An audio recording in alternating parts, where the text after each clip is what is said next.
Bon, ça y est, c'est la canicule.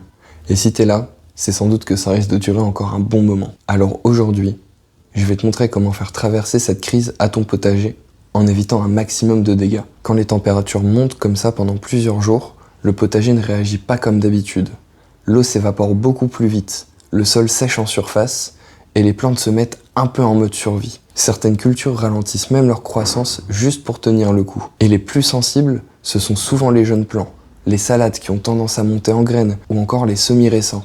Les 5 erreurs à éviter. Alors pendant cette période, il y a surtout des choses à éviter. Erreur numéro 1, travailler le sol. La première erreur, c'est le travail du sol.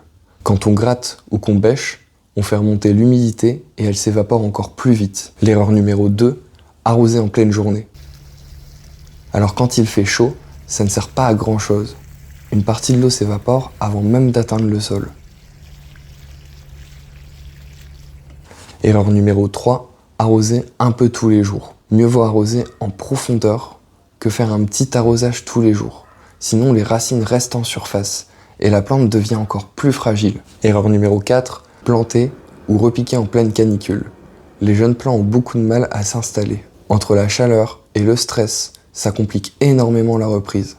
Erreur numéro 5, tailler trop fort. Enlever trop de feuilles, ça expose le fruit et ça fatigue la plante. Les feuilles servent aussi de protection contre le soleil. Maintenant, à l'inverse, il y a des choses qui aident vraiment le potager. Arroser correctement. Le but, c'est d'arroser lentement et en profondeur pour que l'eau descende jusqu'aux racines, pas juste en surface. Tu peux aussi acheter ou fabriquer des zoyas en terre cuite pour arroser par capillarité. Paille le sol. Un sol nu chauffe très vite. Avec un bon paillage, on garde beaucoup plus d'humidité et de fraîcheur. Paille tes parcelles, c'est indispensable en période de canicule. Ça va éviter l'évaporation de l'eau et le réchauffement des racines. En plus de ça, tu vas stabiliser l'humidité dans le sol. Et plus il est épais, plus il est efficace. Alors on n'hésite pas sur les quantités.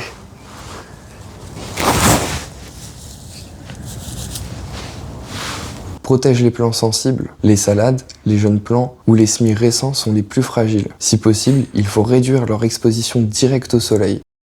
Adapte ton rythme. Pendant la canicule, je fais surtout les choses tôt le matin ou tard le soir. En journée, je limite au maximum les interventions. Et souvent, je fais surtout une chose. Je regarde. Je regarde ce qui souffre, ce qui tient, et j'ajuste sans trop en faire. Avant d'arroser, je fais souvent un truc simple. Je mets juste la main dans la terre à quelques centimètres. Si c'est encore un peu frais en dessous, j'attends parfois. Si c'est sec, là, j'arrose. Et quand j'arrose, j'essaye de le faire doucement pour que l'eau ait le temps de rentrer dans le sol. En canicule, le but, c'est pas de forcer le potager à produire. C'est simplement de l'aider à tenir jusqu'au retour des conditions normales.